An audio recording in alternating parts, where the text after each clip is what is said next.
নিরাপত্তার প্রশ্নে ভারতের মাটিতে টি-20 বিশ্বকাপ খেলতে না যাওয়ার সিদ্ধান্ত থেকে এক চুলো সরেনি বাংলাদেশ।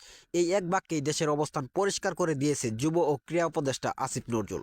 কোনো দ্বিধা নয়, কোনো কূটনৈতিক ঘুরপেচ নয়, সরাসরি স্পষ্ট বার্তা, বাংলাদেশ মাথা নত করবে না, খেলোয়াড়দের নিরাপত্তা নিয়ে কোনো আপোষ হবে না।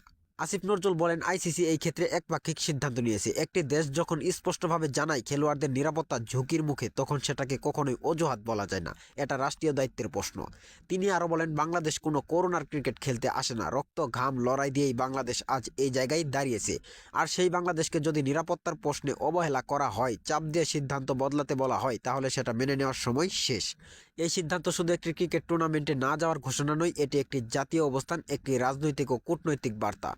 প্রশ্ন উঠেছে আইসিসির নিরপেক্ষতা নিয়েও। এক দেশের নিরাপত্তা উদ্বেগ যদি গুরুত্ব না পায় অথচ অন্য দেশের স্বার্থ রক্ষা করা হয়, তাহলে নিরপেক্ষতা নিয়ে প্রশ্ন ওঠাই স্বাভাবিক। আইসিসি বাংলাদেশের ভেন্যু পরিবর্তনের অনুরোধ পর্যন্ত বিবেচনা করেনি। এর ফলেই কার্যত এবারে টি-20 বিশ্বকাপ থেকে বাংলাদেশ সরে এসেছে। আসিফ নজরুল জানান, ভারতের ক্ষেত্রে বাংলাদেশের নিরাপত্তা ঝুঁকির পরিস্থিতির কোনো পরিবর্তন হয়নি। তিনি স্পষ্ট করে বলেন, এই ঝুঁকি কোনো অনুমান নয়, কোনো বিশ্লেষণ নয়, এটা বাস্তব ঘটনা থেকে তৈরি হয়েছে। তিনি উল্লেখ করে বলেন, বাংলাদেশের একজন শীর্ষ ক্রিকেটারকে উগ্রবাদী চাপের মুখে ভারতীয় ক্রিকেট বোর্ড কার্যত ভারত ছাড়তে বাধ্য করেছে। এমন পরিস্থিতিতে খেলোয়াড়দের নিরাপত্তা নিয়ে নিশ্চয়তা কোথায়? বাংলাদেশের অবস্থান একদম পরিষ্কার, খেলোয়াড়দের নিরাপত্তা আগে, বিশ্বকাপ পরে।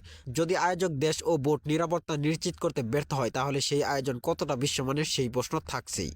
চাপের রাজনীতির কাছে মাথা নত না করে বাংলাদেশ তাই স্পষ্ট করে বলেছে, না, আমরা ভারতে টি-20 বিশ্বকাপ খেলতে যাব না।